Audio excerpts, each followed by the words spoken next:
White shirts on the pitch, running fast through the night. Every heart beating loud under floodlit sky bright. So to London, stand strong, in the stands they belong. Voices echo like thunder, to the club they sing along.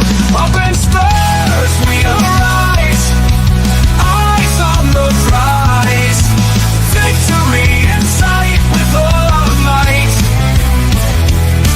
King's fire in his eyes, glory's what he seeks.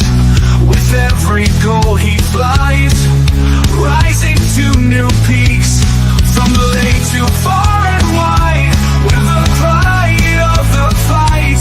On this journey we'll ride, with our passion burning bright. Up in Spurs we arise, eyes on the prize. Victory in sight with all our might.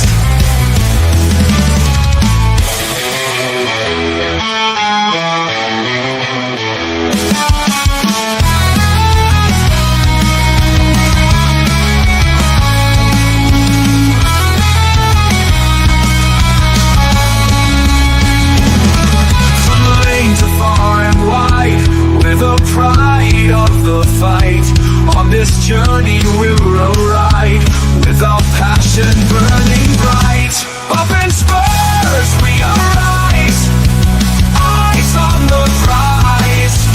Victory in sight with all our might. With all our might. With all our might.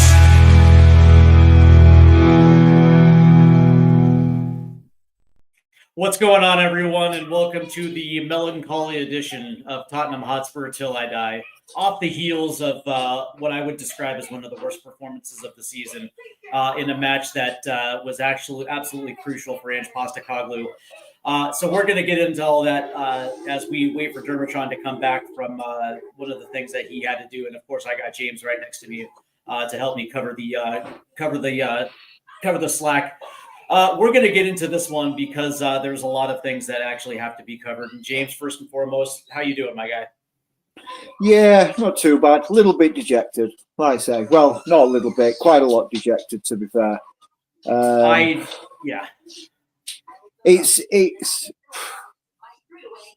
It's one of those where you say you get the feeling of like Spurs fans. I feel like a typical Spurs fan today. It's just have all the desire in the world to and want for the team to do well, but on that performance, it's like, wow, really? We played that badly? Excuse me. And yeah, there's very despondent. And just not feeling great and not feeling for love for the team at the minute. No, I understand. And I think this actually started for me when I saw the lineup and I saw the rotation. Now, I expected some rotation ahead of Thursday. But that being said, I still expected to see the prime core of players that we are going to see on Thursday. I expected Van de Ven to continue to get run, considering both him and Romero have not really played a lot together this season. And of course, in order to get that sharpness, they have to play together. And instead, we saw a cold Ben Davis being inserted into this lineup. We see a cold Yves Bissouma, who, by the way, has proven time after time that he cannot be trusted by Ange Postecoglou, but he gets inserted into it.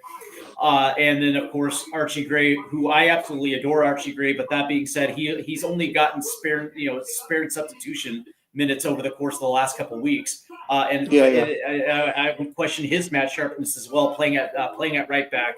And it just seemed like the chemistry was just not there today. And that manifested itself in the 55th second of the match, where all of a sudden Wolves get a free kick and they capitalize on it. And at that point in time, it was pretty much over. Yeah, absolutely. I mean, we were, 1 minute in, being completely on the back foot, not looking sharp, not looking like we're going to play. I'm in complete agreement with what you're saying there, Steve, with regards to Cole Ben Davis, Archie Gray, probably not up to speed. Yves Bissouma, again, just proving what a liability is. James Maddison going missing for big portions of that game, big portions of that game. And he's supposed to be our creative outlet and our number one creator. And he's just not there. Again, another poor performance by Brennan Johnson. And and one of the Dom Solanke, again, not showing up, not leading that line. And when you consider that these are players who were supposed to be taking us on the next step, taking us to the next level, and just they're just not. They've become liabilities. Oh, absolutely. I think really when it comes down to it, I just don't think these players are good enough, especially certain positions in the midfield and of course the forward line. I think I have lost faith in their ability. This seemed like it might be a match where Jed Spence might be able to link up with Brendan Johnson, considering Brendan Johnson is really kind of a relegation merchant. He seems to come alive against teams that are 15th place or lower. But that being said, from the minute that they went down, they just looked disjointed in everything they were trying to do. There was no cohesiveness in their passing. As a matter of fact, when you see them make, when you see Romero early just make poor passes and ball, the ball gets turned over in the midfield, you saw the difference in the creativity and the fluidity and the passing that Wolves were willing to enjoy. And then you see Tottenham, and they can't link up with a simple 5-yard. They can't push the ball. There's Matisse Tell not recognizing the overlap on the left, trying to cut in and make a play and acting like he's prime Sonny. You know what I mean? Trying to do too much, but also realizing that it's also the simple pass that's actually probably going to unlock the attack. It just seemed like nobody was on the same page today. No, I completely agree. I don't know if you've seen any of the stats or you've got the stats there, Steve. I've got them in front of me. When you look at it, you've got Wolves 13 shots to our 11. They've had 5 on target and they've put 4 in the back of the net. We've had 11 shots, 4 on target, and 2 have gone in. Yeah, that's fine. That's grand. But when you've got 63% of the possession, 63%, but yet you've given up more shots, you've given up more goal scoring opportunities to your opposition, you're going to get punished. Possession does not win football games. Goals win football games. Yeah. You say about the passing, 88% pass accuracy. It's not horrendous, but when you consider the first half and how poorly we were passing the ball and sloppy passes, just half-hearted passes, not passes that are not zipped into your player, so it's hard for him to control, but passes that you're not having to bust a gut just to try and get it, or playing a pass that's putting the person who you're passing to in danger because they're being closed down. Because Wolves closed us down really well in that middle of that park. They were shutting up. They didn't want to. They weren't giving us the space. But then that compounds when you're playing poor passes. For me, probably the best player on the pitch was probably Lucas Bergvall. He was probably one of the few players that seemed to be wanting the ball, trying to get things to happen. But even he made a mistake for Wolves' third goal. Again, sloppy, not concentrating, switching off. Not aware of who's around him. And at that point, where is the shout from his teammates? Do you know what I mean? Where is the shout? Exactly. Where is the there's a man coming, there's quick passes. I mean, where's the accountability, right? Like players that are leaders are going to pull that player by the scruff of their kit and say, not good enough. Unacceptable.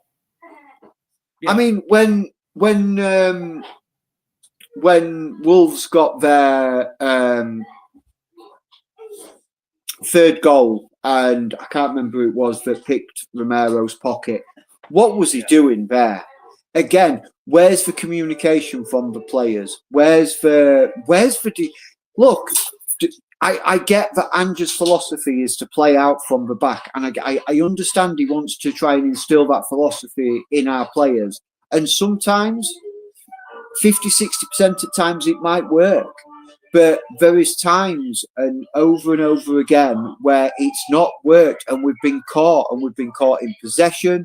We're then instantly on the back foot, and we've got no cover because everybody's pushing up and moving forward. And then one bad pass, and I mean, I lost count of how many times Wolves broke our line from a bad pass. I mean, I wanted to shoot Vicario today. I mean, what on earth was he doing? Oh, dude. Just terrible performances.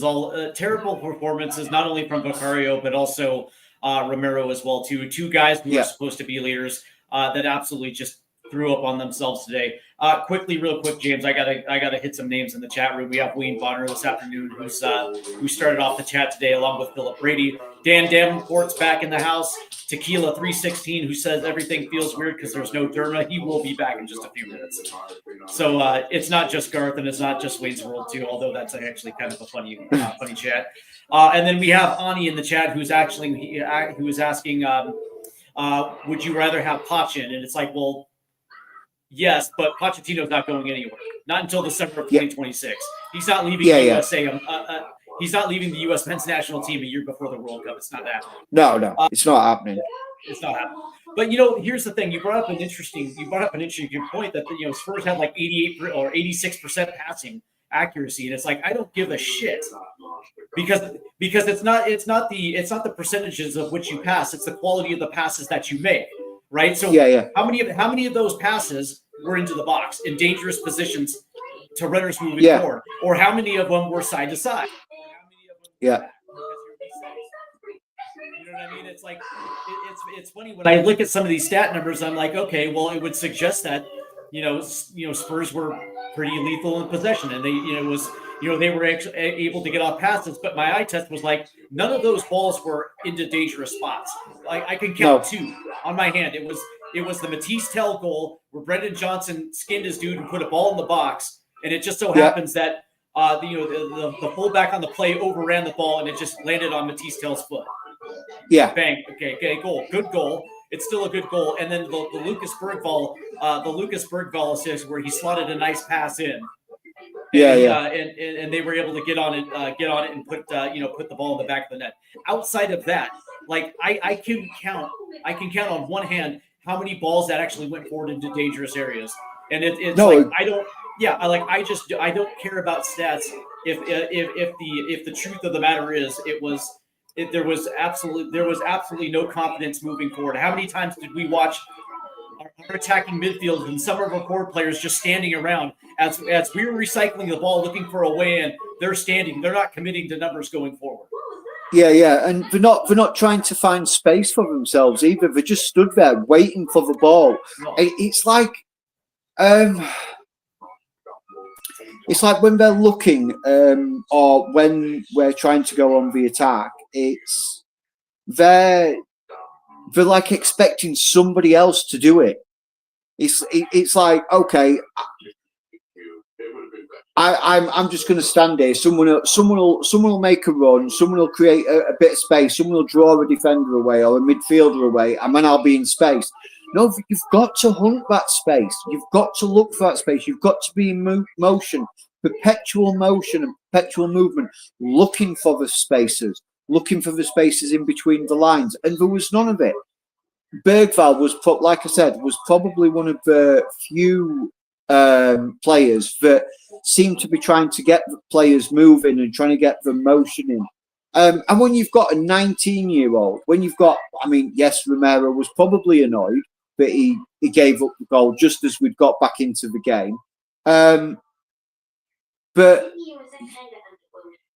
you've got a 19-year-old kid going over to one of our leaders, telling him to get his head out of his arse, telling him to get back in the game, because Romero just he looked at Sky, he bent over, looked like he was trying to stretch himself, and I'm just like, no, own that shit.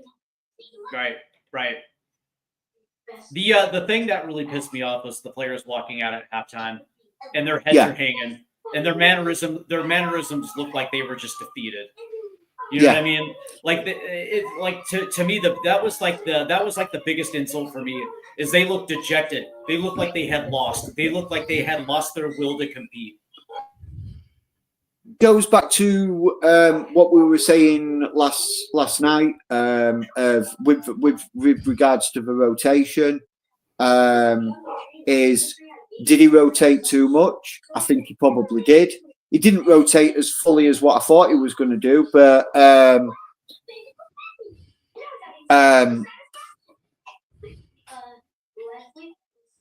So someone hasn't been the same since. Yeah, I'm just trying to catch up with the chat. Sorry. Yeah. No, it's fine. So yeah, it was like, did he rotate as much as what I thought he was going to? No, he didn't. Did some of the players that come in have good games? I think. Yes, I think Matisse Tell had a good game. I think he played well, and he looked like a threat. But I think sometimes he tries to overcomplicate things. Yeah. 100%. And like Wayne just said there, Spurs don't do the possession game. Pass, lose the ball, get done. Yeah. And that was so typical of this game today. The crazy thing, Derma, was I do agree in some context of what James was just saying about Matisse Tell, but there was a play where he actually the simple play was to hit Spence on the overlap because he was running to the end line, and and on the other side of the field. I said that during the watch along, didn't I? I said that during the watch along. And if you notice, Brendan Johnson was cutting into the box. Yeah. As soon as Spence was making his run to the end line, and Matisse Tell cuts in. He gets hammered. He gets the free kick, but he's trying to do too much when really the correct play is to hit your overlap. Yeah, it is. So, just sorry. Hang on. Just want to do something. Hang on. I just got to do this here. Sorry for muting you, James. It was just a bit of noise in the background. Sorry. Yeah, I wasn't trying to be rude. My little boy is sat over there. He was watching TV. I was just going to turn it down just a touch. My apologies. No, it's not. It's fine. No, look, I said it in the watch along talking about that bit, and I went stir crazy because you could see Spence going on the overlap. You could see Madison bearing off to the right, and you had two options: either go for the overlap or bring it into the Madison. And then maybe Madison can chip it in for Solanke. But he just ran into it, and Waddell is really frustrating me. He's not worth 55 million. I know you said at the time, Steve, that we got a free out of it. I get what you're saying, but it isn't good enough. Today's performance wasn't good enough. Today's performance was a showing for me that they don't believe in what the manager is telling them. They don't believe in what they're being told. It's like, Steve, it's like you going into your job tomorrow morning, Steve, right? And you, James, going into your job tomorrow morning, whenever you're going to work next. And your boss says to you, right, James, you have to look after, I don't know, block H, right? I'm just making things out of example, okay? And Steve, you go into your job and you get told, right, you have to work, you have to go and see whoever is in charge of your job, right? You do not believe in that manager or that supervisor. Are you going to give 100%? No, because you can thinking, why do I bother? Because he doesn't have my back. These players are throwing Ange under the bus, but Ange is clueless in what he's trying to tell them what to do in the first place. So how can anyone defend Ange Postecoglou after today? Because it was such a pathetic. I mean, I could do better. I'm 48, fat, my back's fucked. I am fucking, nearly hitting 50. And I could do a better job out there. I could probably run and give 120%. Probably die doing it.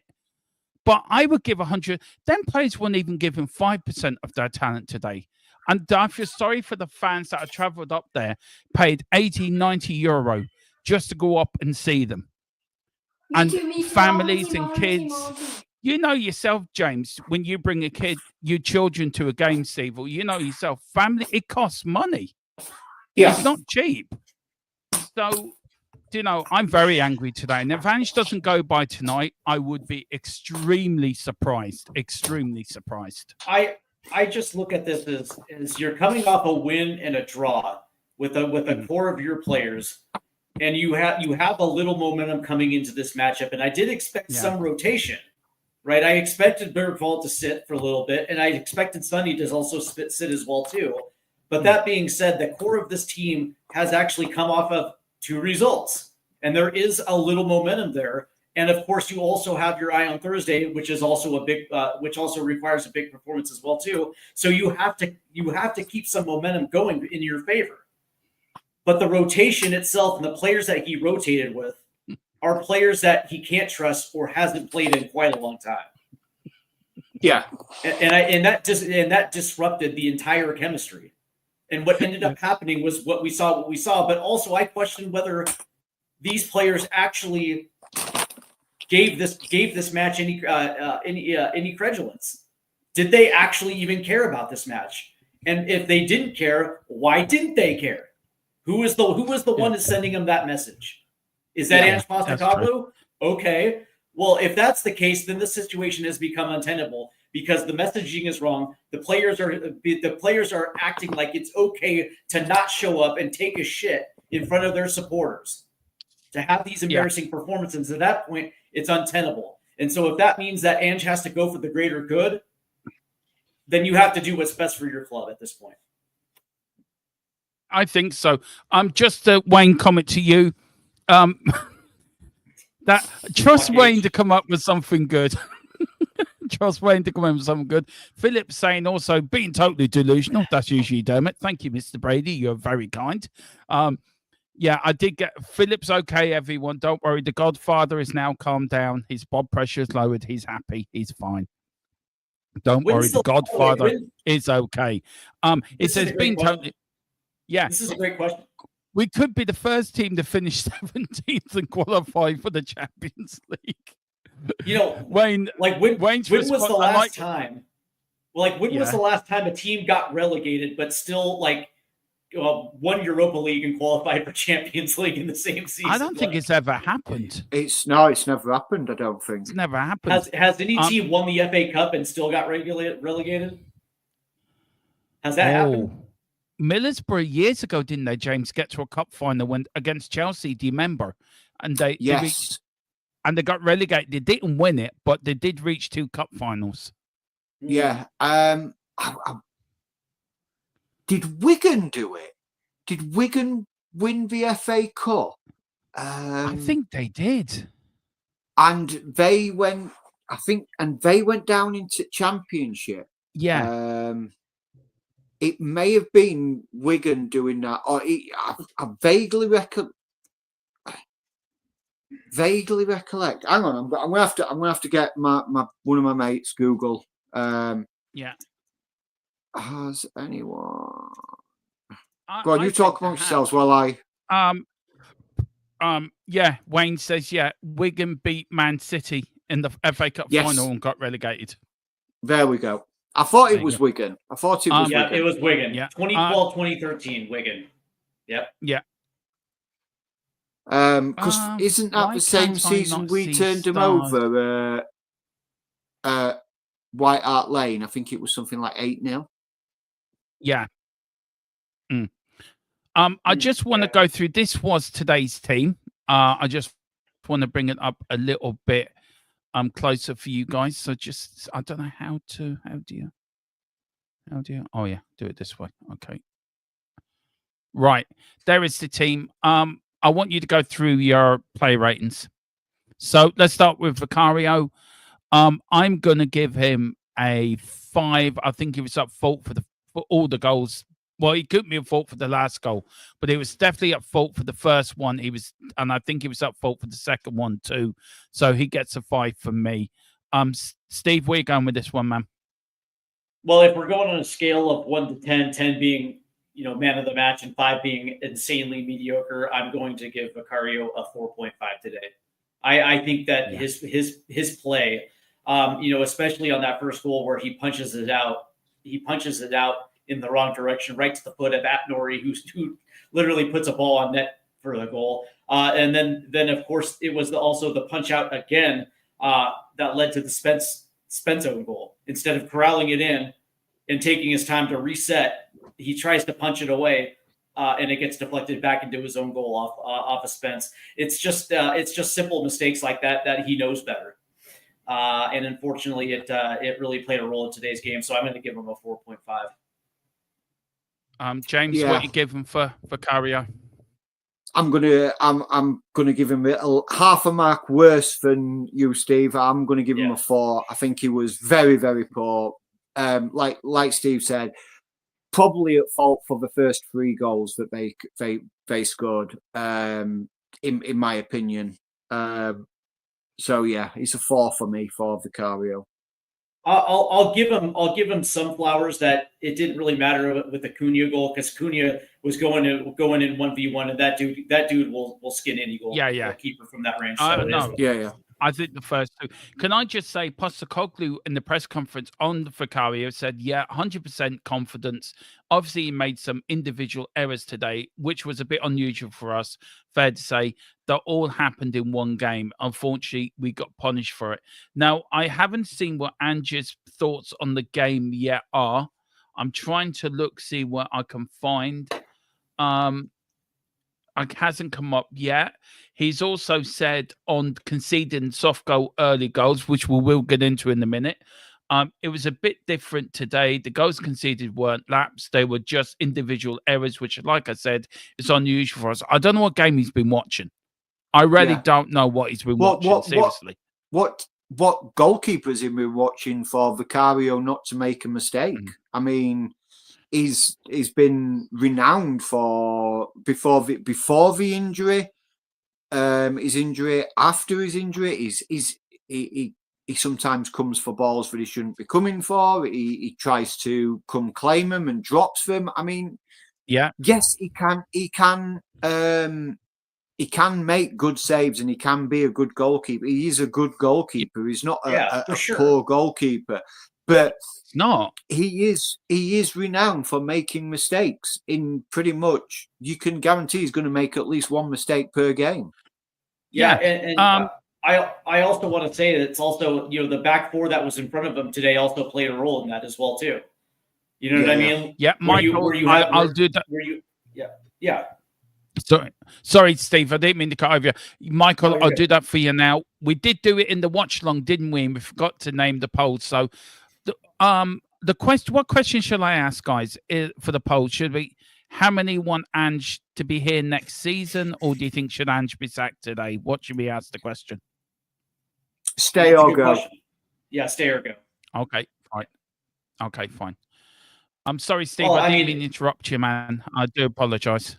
I apologize. Yeah, I was just saying that, for a goalie, having confidence in the back 4 that's playing in front of you is also massive as well too, because you understand their anticipation, you know exactly where their positioning is going to be, and from that you can also position yourself accordingly as well too.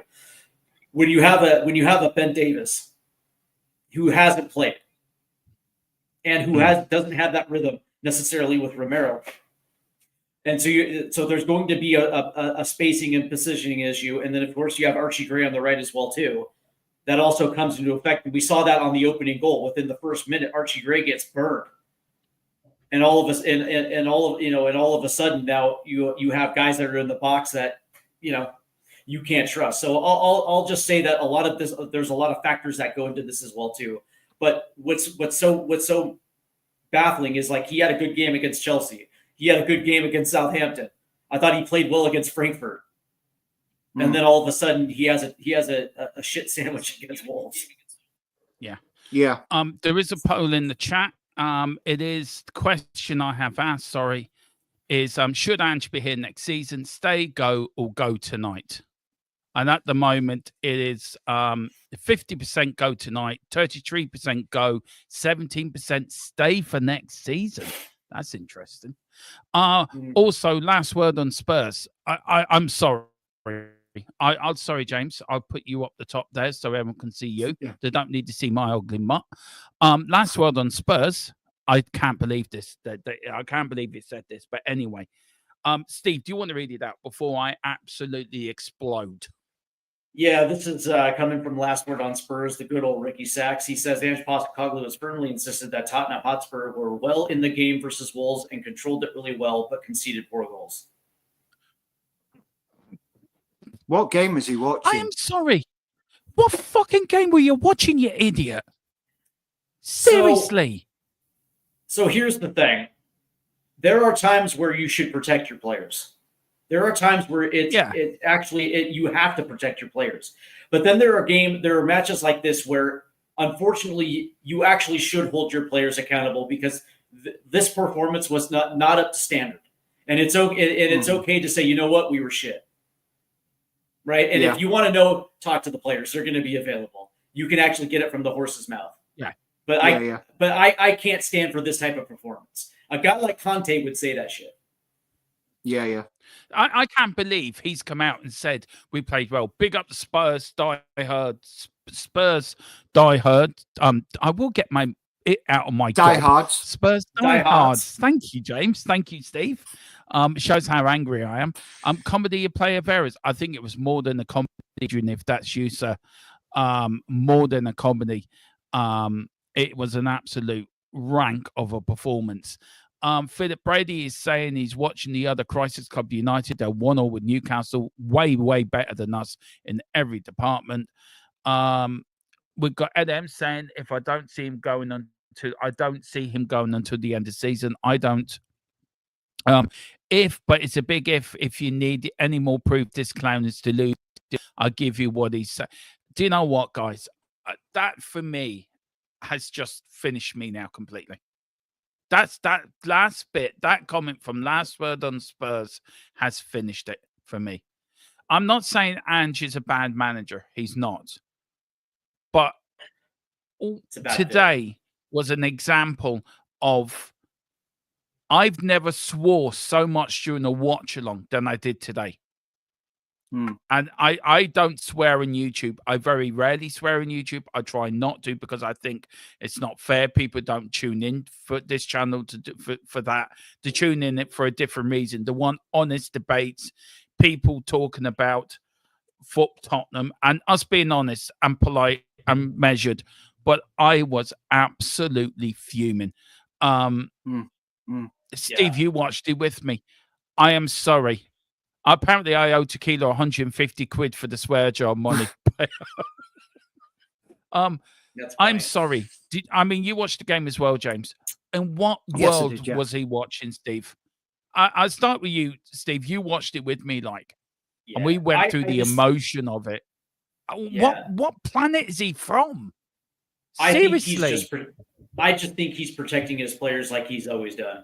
And it's because he knows what he's watching and he knows that it's unacceptable and he understands all the narratives that are around him and he understands exactly that. So if he's going to go out on his sword and he's going to continue to protect his players. That's where he's probably coming from because, we're not the smartest guys in the world, but that being said, we're also not dummies. You know what I mean? We were born at night, but not last night. You don't believe, even we don't believe these comments. He knows that performance was not even anywhere near close to acceptable. So he's putting the heat off the players and putting it on his shoulders. Yeah. He's basically he's lying himself on he's thrown himself on his own sword, and I think he's resigned. He's not resigned as in he's given up his job. I think he's just resigned to the fact that he, regardless of what happens, is gone. I don't even think if the Europa League even if we win the Europa League, I just don't think he'll be there next year. Personally, I think he's gone. Yeah. And well, the update in the poll. Sorry, just updating the poll, man. Sorry, 50% go tonight, 40% go, 10% stay. So 50% of the people that are voting want them gone tonight. Hey, Derma. Yeah. Philip Brady probably has the comment of the day right there. I ain't bringing that up. That's so great. That's so great. That's so great. Yeah, I've just seen that one, Steve. Comment. I have just seen. Yeah, it's a great I ain't bringing it up. I'm sorry, Mr. Brady. I cannot bring that up. I cannot bring that up. I will be shot to pieces if I brought that up. Apparently, Tequila's going to add tariffs to it. So he's added tariffs. So for my swearing today, it's about 2,500 then. That's with tariffs on. Big up. Right. Shall we get back to the game, Mr. Bonner trying to throw a hand grenade in the chat? I know what you're trying to do, sir. I know what you're trying to do. Let's start with Archie Gray. I'm going to give Archie Gray a 5. I don't think he did that bad, but he didn't do brilliant either. I think playing him on fullback was just a waste. I should have played him in the DM and the CDM. But for me, he was wasted on as the fullback. I would have played. I erased it. I'm just don't know what to say. 5 for me. James, you'll go with you because I went with you first last time, Steve. So James, I'll go with you now. Yeah. What's your rating for Archie Gray? Yeah, I think solid 5. Didn't do much wrong, but wasn't able to influence the game. I think starting him as a CDM instead of Bissouma would have been better suited for me. Yeah. A 5. Steve, a 5 for me. 5, yeah. Where are you going with it for me? I'm going underneath 5. I'm going to go 4.5. And in the context of the fact that it was going to be an uphill battle for Gray to begin with anyways, knowing that Wolves were coming in far better form, winners of 3. You knew that Wolves were going to try to attack on the front foot. They did. And I knew that the first 20 minutes were going to be pivotal for him to get into the game. And we're talking like less than 1 minute in, he gets burned, and then they score on the 55th. Now, was it his fault? No, but ish. You know what I mean? Like, it just didn't seem that Archie Gray got into the game fully for me today. I didn't think he was like putrid bad, but I also don't think he was great. He's somewhere in the middle. But I don't know, man. I'm going to give him a 4.5. Just a few here. People in the chat. Michael says 1% wants him to go to Celtic. Me, yeah, I would love him back at Celtic, to be fair. Anything better than Brendan Rodgers. I'm innocent, says Wayne Bonner. Of course you are. So it's Mr. Brady. John Fitzpatrick, how many times did Gray give the ball away? For me, I don't think he was much good regardless of age. Yep. Big up to Destiny 5. Big up Destiny 5. Says, I blame the mole for that performance from Ange. The mole. Interesting. Where has my... I swear to God, I'm not having much luck today. I'm really not having much luck today. My luck has totally left me completely. Right. We've got Steve, can you hear me all right, man? I can. I can. Yeah. Hang on. I can hear you. I can hear you fine as well, Dermo. Right. Can somebody speak? Yeah. Can you hear us? Can you hear us? Yeah, we're talking, bud. We're talking. I can't hear anyone. Okay. I'm having such bad luck today. This is not my fault. Go on. I come out. If you can hear me, Steve, take over the play ratings, man, and I try to sort out my Absolutely. So let's go ahead and get into the center backs and Christian Romero. And I'll start with you when it comes to the play ratings. I know exactly where I'm at, Romero, but I'm curious to see where you're at. I think 4.5 at best. Poor, didn't show the leadership that we needed at the back, didn't command the back line like I wanted him to. Switched off, left us exposed, cost us a goal. 4.5. Yeah, and I'm right at 4 as well too. For a guy who's supposed to be a veteran leader, for a guy who's supposed to command that with presence, understand spacing, to be so lackadaisical to get your pocket picked in such an embarrassing manner, it's unexcusable. But also his passing wasn't good today as well too. Even in the build-up, when there was pressure right in front of him, he just was not commanding. It was just a bad performance. I'm actually going to go 4. Yeah. All right, Ben Davis. Ben Davis. I know. I kind of feel sorry for Ben Davis because he's come into the game. He's not been playing much. He's been out injured. He's come back. He's been thrown in, kind of at the deep end a little bit. I don't think he did much wrong, but I don't think he did much right. He wasn't sort of standout. And with someone of his experience, I would have expected him to maybe try and take if he's seen Romero struggling, maybe he should have stepped up and taken command of the defence. So I think 5 is fair for Ben. I can't really berate him and sort of say, oh, he was terrible, but you could tell he came in probably not up to match speed. And coming in cold, like we said earlier, Steve, coming in cold, but just didn't seem to be as stable at the back. But so I think 5 for me on Ben Davis is a fair grade. My lasting memory of Ben Davis in today's performance was the first goal. 55 seconds into it, as the ball gets punched out to El Nori, the ball goes in, and Ben Davis is standing right in front of Vicario, blocking his path to the ball and just watching it. Yeah, not even getting himself into a position where he can make a play on the ball. He's just standing there watching the ball go into the back of the net.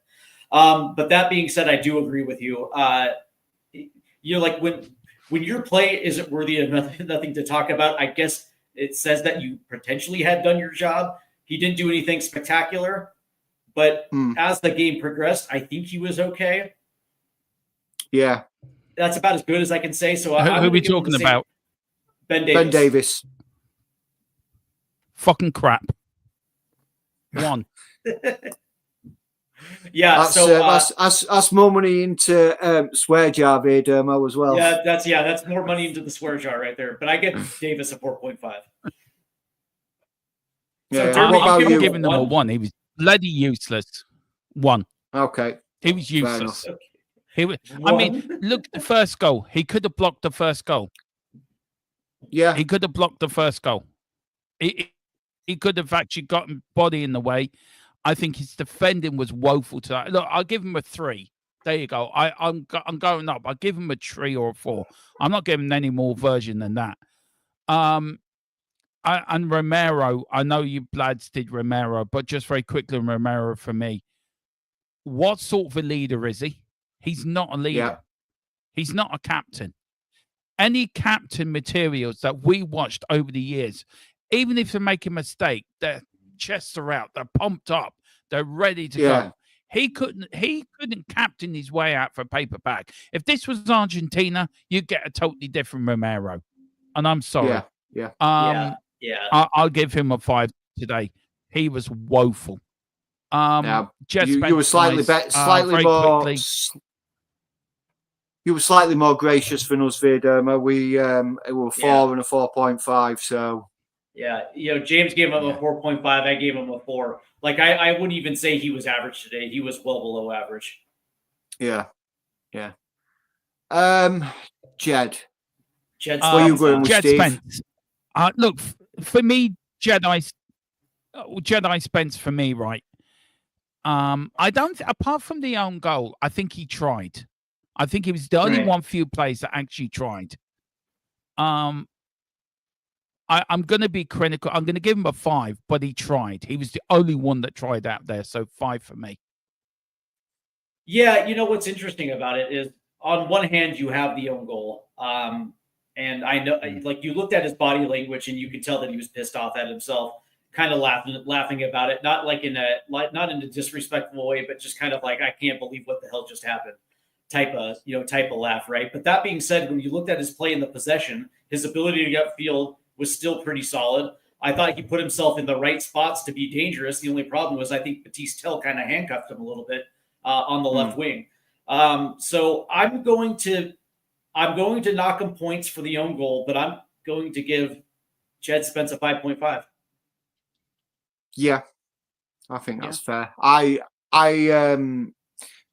give him half a mark more. I think a solid 6 for me. Like I say, the own goal was I mean, he couldn't have done much about it, really, could he? But yeah, he still looked hungry, trying to get forward. Still looked trying to drive and get that ball moving forward down that left hand side. And I agree, Steve. Tell kind of shackled him a little bit. Didn't give him the space or the out to operate. And I think at times Tell was a little bit too close to him when he could have either dropped back and given him, like I say, giving him an out. So, but I think Jed, given even though he got the own goal, I don't think he could have done much about it. So for me, Jed Spence were 6. He tried, and that's the thing. He gave his all out there. He played for the shirt. Now, this useless of a player article, just give him balloons. Just leave him in the team bus with a load of balloons and let him away with it. Just let him have his fun. I'm going to call him the Waster. That is his nickname now. He is the Waster. He gets a 1 for me. He was effing useless. He couldn't kick a butt up the arse if it was in front of him. Got booked very early on. Was clueless in midfield. Didn't seem for the first half. Anytime he did get the ball, he gave it away. Basuma, for me, please just leave my football club and go and play somewhere else. So, for me, 1. And I'm sticking to it. He gets a 1 for me. And that's it. And that's being gracious. Yeah. My problem was that he shouldn't have been in the 11 to begin with anyway. No, he shouldn't be. When you look at the context that he has proven time after time that Ange Postecoglou can't trust him, I understand why he was playing because you want to give him minutes, and I understand that. But you could have achieved that at some point during the second half. You could have brought him in the 70th minute if you guys had protecting a 2-goal lead or something like that, and you could have given him garbage time minutes if you really wanted to do that. The reality is that Yves Bissouma took a yellow for no reason at all. It's not the type of yellow that you're trying to change the momentum. It looks like he took a yellow out of frustration because he got burned, right? So this was like a retaliatory yellow for a mistake that he caused himself.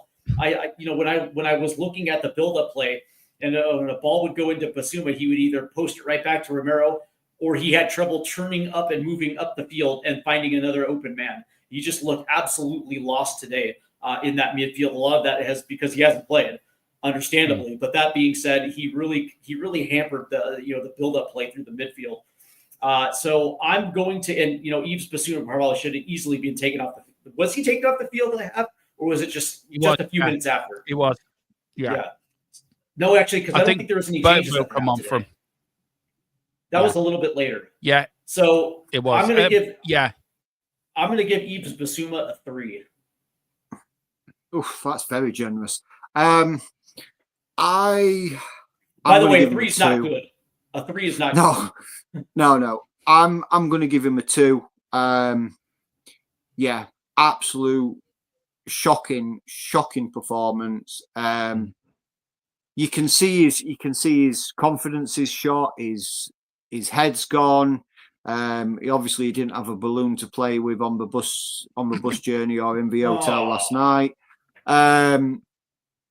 So yeah, for me a 2. And what surprises me is when you look at our midfield today of Bissouma, Sarr, Maddison, and you think of how well certainly Bissouma and Sarr played off each other last year. It just looks a shadow of his former self, and I'm in agreement with you, Dermo. Get him out, get him sold. I'd quite happily take £1 for him And I think that'd be a good deal. I'll take a pack of the crisps and a Mars bar. Yeah. But so a 2 for me on Bissouma. Yeah. Can I just say very big up to Nita? She said, "Thank you for the shout out from my friend last night. It's our pleasure. I would be smiling today." And look, I was really hoping for a Spurs win for you, Nita, and your friend. I really thought they would put it out the bag for you today, Spurs win. But I find myself saying that pants, and more pants. Well, look, we're here to take the pain for you. As I said, the streams today are dedicated to your friend, Janine. So may she rest in peace. And I'm very sorry, Spurs let you down today. She also makes another point on Romero, guys. She said Romero only wears our kit, not our badge. Sales 60 million. He needs to do one. See ya. Apparently, also Tequila says, "Don't worry about that. Dermo's already swore 1,000 times today, so YouTube won't be happy anyway." That's you. Good job I didn't monetize the stream. We're now at Papa Sarr. Look, I think Papa Sarr's the other one who tried today, who didn't give up. I thought he had a good. Look, he was. Edelman had shit games, right? But I think he was one of the better ones out of a lot of them. He had a few chances. I think he made a few breaking ones forward, didn't he, Steve, during the game? So I'm going to give him a 5. That's just. I think just for trying. He played for the shirt. And Sarr for me gets a 5, but he cannot play with Bissouma. Them two together do not gel. There's no point. Bissouma with Bentancur works. Bissouma with Bergville works. Sarr with Bergville works. Sarr with Bentancur works. Sarr and Bissouma does not work. James, who did I go to first last time? Was it James? So Steve, I'll go with you now. Sorry. Okay. Well, here's the interesting thing, because I like Pap Sarr, and I think he's actually a really good squad player, and I think he actually does find himself in dangerous positions. But today, I just didn't think that was, and I didn't know if this was because the service in from Archie Gray or the service in for Bissouma was kind of hampering him. But I also noticed that James Madison wasn't necessarily looking as at his direction much either, as well too. Like when Sarr is actually running into the box and finding space for himself where he can actually be an asset, whether taking shots or even being a distributor. Granted, he's not a 10. He's more of a box to box. But that being said, he does find himself in advantageous positions. I just didn't think today was his best performance. What's interesting about it is it's just there was a multiple times where as Spurs were trying to cycle the ball back between center backs to try to find a way in. It wasn't just Pap Sarr that was guilty of this. This was also James Madison as well too, where they were just standing around, not actually doing something to actually get service or try to make a run forward. I just think the entire vibes around this team today were just off. So I don't necessarily want to punish Sarr, but I also have to be real about this. I didn't think he did anything necessarily to stand out. 4.5. Fair enough. James? Yeah. Like I said earlier, like when we were talking about Bissouma, how good they were last season. And I do think Sarr is a very good box-to-box midfielder. Yeah. He's good at driving forward, and he's got the ability to be able to track back, and he's got the legs to be able to do that. Again, I don't think, like Steve says, I don't think he did anything amazing. I don't think he stood out as being one of the better players on the pitch. But I do think that he went quiet in spells, and he didn't look like he was trying to make space for himself and trying to get on the ball and try to drive that midfield forward. So I think 5 is fair. So didn't do anything spectacular, but didn't do anything absolutely shocking either. I'm just going to quickly go through the bottom 4. I'm going to give Madison a 4 didn't produce anything for me. Wasn't a good player. I'm going to give Tell a 4 as well. I mean, he thinks he's better than he is, and he's not good. Solanke, I'm going to give a 7. He worked his fucking ass off today. He worked so hard up front for no reward. But 7, I'm going to give him 7 for work rate. Brendan Johnson, I'm going to give a 5. Moments here or there, but for me, not good enough. And Ange Postecoglou as a manager, he gets a -1. Absolutely clueless when it came to making substitutions. Didn't think he made them quick enough. And tactically, I think we just got outplayed, outthought today. And that's my whole thing on the game. Steve, you can take them singly. You can do what I did. It's up to you. But what's your ratings I'll just go through these 4 real quick. I gave James Maddison a 3, and because listen, he's a part of the leadership committee, right? So the expectations and the standards are a little bit higher than than those that are not within the group of captaincies, right?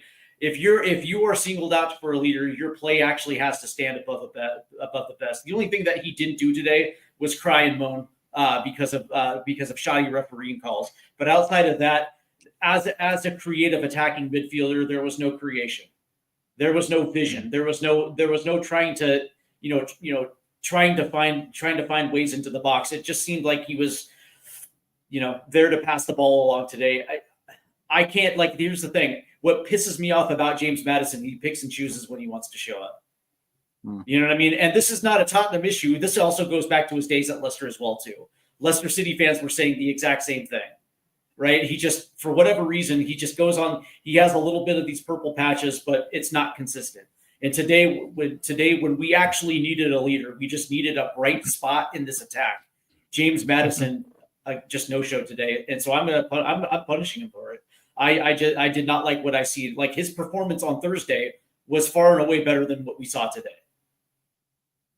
Matisse Tell, I'm going to give a 4. Again, the reason why I give him a 4 is just because he was very underwhelming today. If 5 is average, he was just below average. Again, didn't do much with the ball when he got his opportunities, and I just think he was trying to do a little too much instead of just actually going with the flow of the game. Dom Solanke, listen, I understand you gave him a 7, Derma, but the fact of the matter is he's a target 9. He is responsible for goals in the back of the net. Goals in the back of the net. He is a striker. And it is what it is. Like, we have known for a while that we don't have that creative service in order to get the ball on his feet. But that being said, he's also a guy where he should be able to create his own space and to be able to at least get shots on net. Dom Solanke, yes, he's got the work rate, but he does not have the goals that go along with it. And today, listen, man, I'm going to give him a 5. It is what it is. And Brendan Johnson again no-showed. There was no intensity as we saw on Thursday. On Thursday, I was actually pleasantly surprised with Johnson's performance because he was actually tracking back. He was, when somebody would pick his pocket, he would actually hustle back to the ball and try to get that ball back. Today, it was just seemed lackadaisical. I'm giving Brendan Johnson a 4. Yeah. So, okay, for me, can't disagree with that. Go on, James. What's your thoughts there? Right. So, I mean, So for me, James Maddison, 3. Poor in possession, for no creativity, the free kicks that he had in dangerous positions, couple of free kicks in the second half, and we're trying to get back in the game, massively wasted.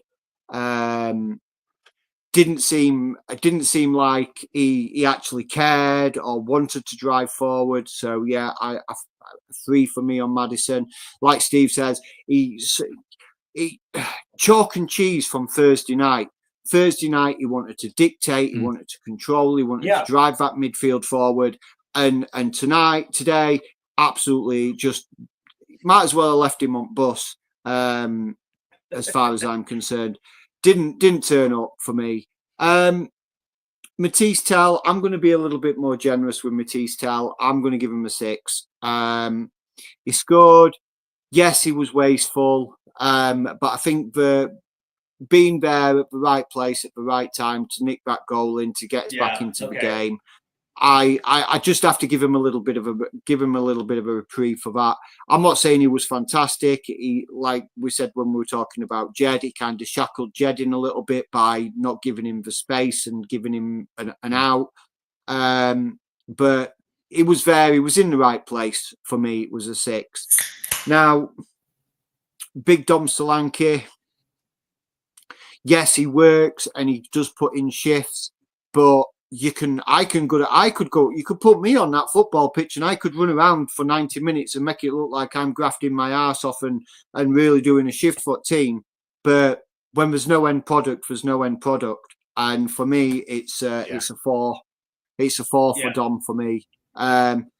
Like you said, Steve, it's goals in the back of the net. It's being there and being that target man. And if you know you're going to get marked out of the game, being there, holding up the ball, bringing in Tell, bringing in Johnson, bringing in Madison.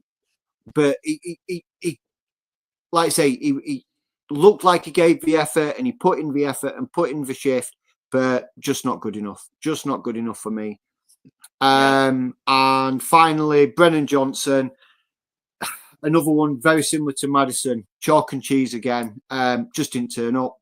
I would have sooner you given Mikey Moore a run out on that wing, because Mikey can play out on the right side. I would have sooner him given if Johnson wasn't going to put the shift in, don't turn up, don't play.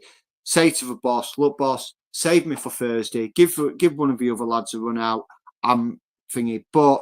If you've got that desire to play and want to play week in, week out, you've got to be performing week in, week out, week out. Yeah. And he's again just too many players today just didn't turn up and were missing. And either they were too busy thinking about next Thursday, or they were just not interested in this. And like we said last night. They've written off the season in the Premier League, and it's like, well, we're not going to get relegated.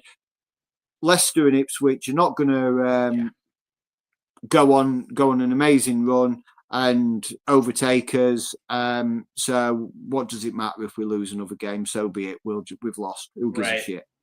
And unfortunately, I think I actually think that the fans give a shit.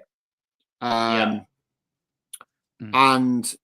it's just a case of of course we do, of course we all care. And I just think it was, like I say, very poor today, a poor performance. And like you said, Steve, where's that message coming from? Where is it coming from? Is it coming from Ange? Is it coming from the coaches? Is it coming from the players themselves? Are they getting out there and like, all right, we'll give it 50% today, boys, because we need to save his energy for Thursday? That should not be the performance. Busted gut every week. That's my opinion.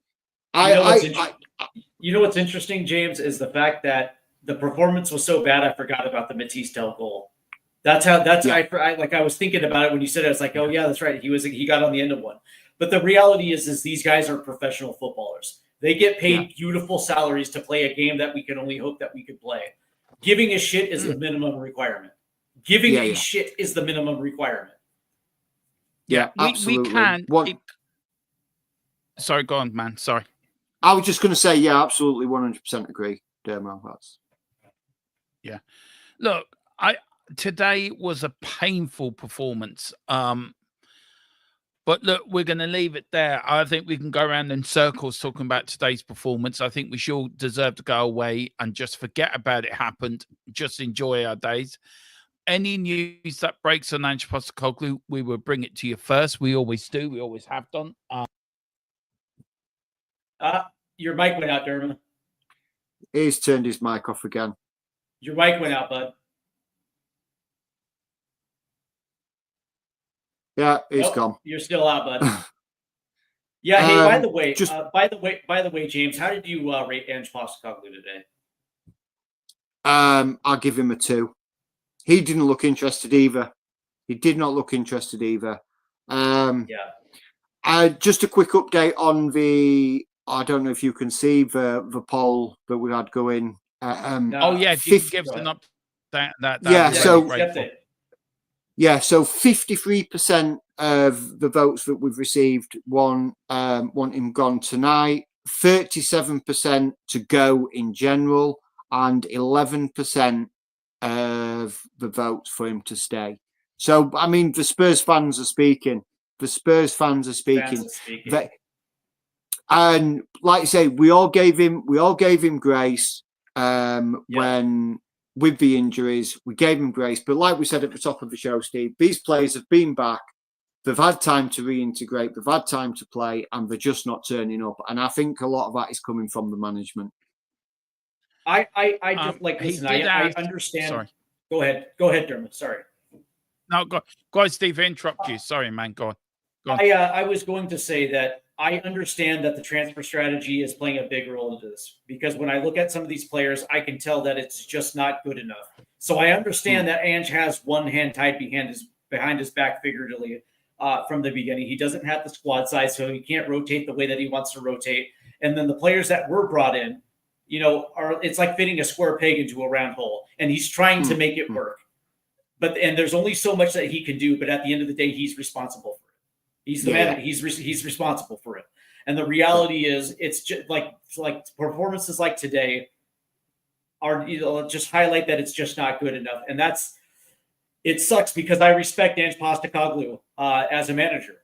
Winning a double, and regardless of whatever league you're in, winning a double is insanely hard to do. And when he did it at Celtic, it just shows you the amount of talent that the dude has, and also those players that were willing to buy into the system. But he did it in Japan.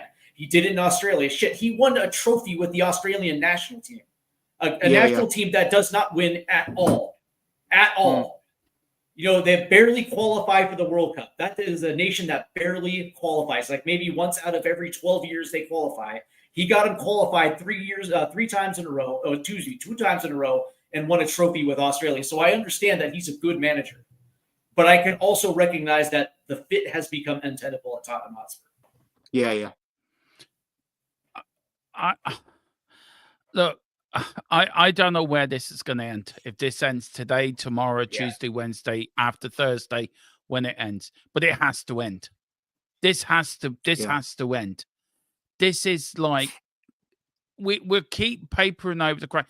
And this is not Ange's fault. For anyone starts getting on my back, oh, he's an Ange hater and all this, and I'm going to get the certain channels that turn around and will fucking abuse you for having an opinion. This goes to the very top of the tree. Yeah. This goes at the very top of the club. And I mean, I love Ange as a manager. I think he's a fantastic manager, Dermo. Yeah. And I do too. I think the fans wanted him at the club, and we saw at the beginning. There was progression. We looked a better team, but I think too many times his tactics have been sussed out. He hasn't been supported in the transfer windows. He hasn't been given for players. And look, I'm all about buying young talent and developing them and bringing them on and everything like that. Yeah. That's grand. That's a great thing. But if you're going to sign 2 or 3 young talents, you need to then be signing 4 or 5 experienced talents to then back up and support these younger talents. So you've got these players who you can then rotate out with the younger players and say, look, these are your more experienced players. Look at how they're playing. Look at how they're going. Look at this. Look at that. Look at that. And this is how we set up. This is how we play the game. But when you haven't got that, and you've just got 18, 19, 20, 21, 17-year-olds on the bench, and you've got no experience there, these younger players, their confidence is going to go so much quicker than somebody of 30, of 27, 28, 29 and 30-year-old. And I think that's why there is such a polar opposites in some of our games and how we play. But like I say, I love Ange. I wanted him so much to succeed. And look, if we get to the Europa League final and we win it, it will be considered a successful tenure. But I still think he will go. But it's just failing. It's failing so badly at the moment. And look, let's hope this takeover keep gets going through, on but like it is. It cannot. no, we can't. We can't. You know, And all I'm saying is, by the sorry, way, Steve, James, you brought up something very important here, right? Outside of Sonny, what other members of the first team that has Champions League experience in their locker, or even Premier League experience where they've been to Anfield 5 times, 6 times and understand the atmosphere, or at the Emirates that have played there 5 or 6 times and understand the atmosphere and what it means to go there and get a result, or at the Etihad. You know what I mean? And some of the most hostile environments in the Premier League. How many of those guys do we actually have on this roster, or guys that did it in Italy? yeah, that had that Champions League experience in other leagues, right? So that's you brought up a very valuable point where it's yes, I mean, understand that Ange Postecoglou is married to his tactics, he's married to his philosophy, and at times that has let us down 100%. But this is also more than just an Ange Postecoglou issue. So if he goes, Scott Munn and Johan Langer have to go right the fuck out the door with him. Right the fuck out the door. Get rid of them all. They do. I've been saying that quite consistently, that 3 of them have to go. I mean, this says it up. This is our next right from Last Word on Spurs. Tottenham Hotspur and Will supporters chanting news and Ange Postecoglou, you're getting sacked in the morning. I mean, that's from both fans.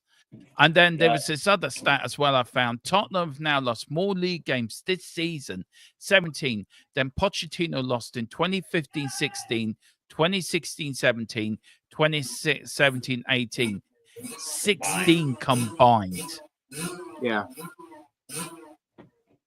I mean, it says it all. It does. That just says it all.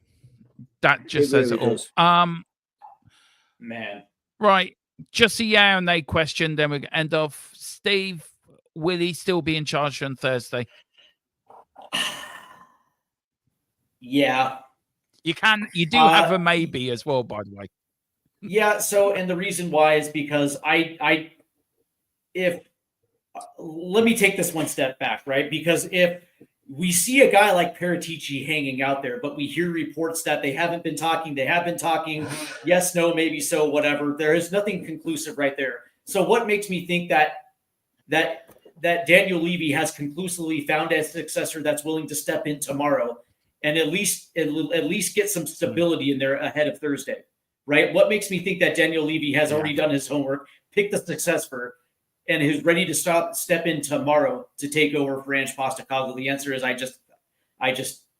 don't see it. So I would probably assume he will be here for Thursday, and then if it goes wrong, that's it. Yeah. James, same question to you. Will he be in charge Thursday? Yeah, no, or maybe? Yeah, I think he'll still be there Thursday. Steve brings up very valid points. I think if Daniel Levy had really truly got somebody lined up and looked at different managers, there is some good managers that are available right now. I think it would have happened. I think it would have happened already. I genuinely think he'll be there till Thursday. I genuinely think he'll be there till the end of the season, regardless of what happens on Thursday. Because it's not like we're going to bounce up the league now. I think with results going today, but I think the highest I think we can finish is 12th. So we're not going to go bouncing up the league.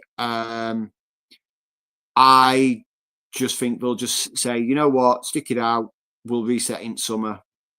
And I'm hoping that this takeover is being done behind closed doors, and it will happen. All of a sudden, we'll wake up one morning and the takeover will be done and the whole book will be ripped up, torn out, and we will have a new owners that will chuck money at this club and basically give us the ability to rebuild and reset and drive us forward and put Spurs back where we belong and back in the greatness that we deserve to be. Yeah. On that front, it will happen. I've been told quite comfortably, 100% it's going to happen. Yeah. So that's what I've been told. Yeah. Steve, thank you so much, and James for starting the show. I really appreciate that. And Steve, thank you for your company today. Watch along in there. It's always a joy, man.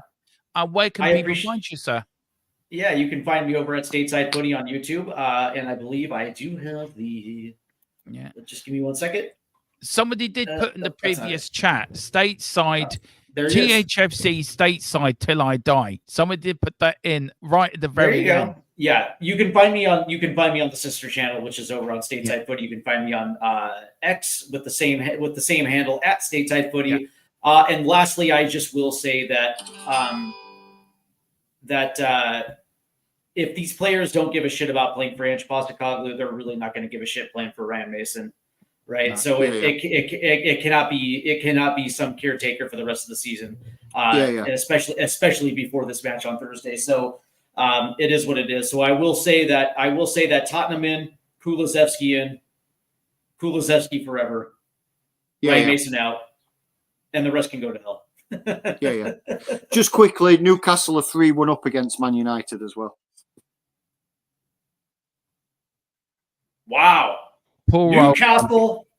I know what's the problem. I have a dodgy lead. That's been a problem with my mic. I've got a dodgy lead. So there you go. I have fixed the problem. Mic problem. James, you're on with me tomorrow at 8.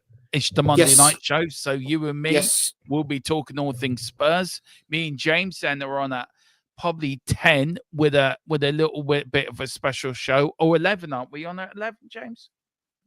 About 11. Steve, 10 or 11. Steve, sorry. What time are we on? Oh, you and me are on at 8, Steve. Yes, what time are we on tomorrow night, James? Sorry. Is it 11? Yes. No, Steve's on. No. Steve's on at 11. Steve's on at 11. I'm on with you at 8, Dermo. Yeah. So tomorrow. Sorry, go on, Steve. Go ahead, man. Sorry. We will get this right. We will stop over talking each other. We will get into a groove. No, so I was just going to ask you the 11 o'clock show is the Ange Postecoglou conversation, correct? Yeah, it is. We're also gonna do a show this week when the three of us can work out time to get together. We're gonna start it tomorrow. I think me and Steve will start with the defense. What we need to change there. I think you and me, Steve, will go through the midfield tomorrow at 11. Okay. And then when we get together, we'll go through the forward line and we'll try to work out the squad, sell, keep, who do we get rid of, who do we bring in. The 8 o'clock show tomorrow night's about transfer rumors that I've got coming up, any more on Ange, any news that's coming out. And we are going to talk about the squad. Where do we need to go in the summer? What do we have to do? 11 o'clock tomorrow night. Now, barely half an hour for me, but Steve can quite capably carry it on. If he wants to go on a little longer, he can do. We're going to talk about the Ange Postecoglou question. We are going to put it out there. What do we have to do? And then we've got all the build-up for the Thursday game. We've got your predicted lineups. We've got pre-match day thoughts. We've got James's match day thoughts coming up. We've got Steve's coming up. Mine, for Thursday. We've got live watch along on Thursday. Plus straight after, I don't care if it's 12:30 at night, we are doing final score on that night, whatever happens.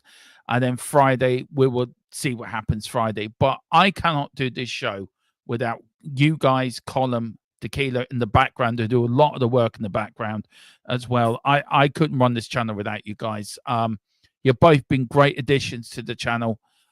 Bring a completely different spin to it, and I love it. And thank you for the bottom of my heart for choosing to join this channel, firstly, and secondly, bringing the best. Everything come on, you're knocking it out of the park. And then also for you, Steve, being a sister channel for you in America means a hell of a lot to me. And I know we're having fun with the name. We will get it right. But Steve, you bring a lot as well. So big up to you. We've got Clark Kent, Superman in the chat, who's spanning the chat. So anyone in the any mods, Whoa. I'll tell you what, Whoa. I'll do it myself. Clark Kent is coming strong, man. Look at Superman. Can I just say, Clark Kent, go back to your little house in the North Pole, and we'll see you later. Bye, Clarky. There we go. Clarky's gone now. It's a bit like Dickie Ricky from yesterday. I wonder if it's the same person, Steve. Multiple accounts, man. Multiple accounts. Yeah. People do it. People have burners. Right. Very quickly, big up Geordie. Big up How then, lads. He says, a Harvey brace. He says, sad day for you, lads. And tough lot. It is tough today. We're hurting. We're hurting big time, Geordie. But do you know what? Deep down, I am so happy for you. You won a trophy. I think we can all say this on this channel. I've always had a soft spot for Newcastle. I've had many a good night up in Newcastle as well, by the way. But that's for a different stream and a different story night. But yeah, big up to you, Geordie. Nita as well. No problem. And again, our deepest sympathy to your loss. But guys, that is it. It's another loss for Ange. 17th of this Premier League season. It can't go on for too long. Surely it can't. No. Will Ange be here by tomorrow morning? Who knows? But I know one thing. I will get my dinner tonight. There's a chance of that. Then Ange Postecoglou, who knows? But on that bombshell, thank you all for watching. Get over to Steve's channel, Stateside Footy. Hit the like on there. Find James on his social media when he sorts it out. Yeah, I'm still waiting on the IT department. Yeah, the IT. I'm talking to the IT department tonight. I'll have a word with them.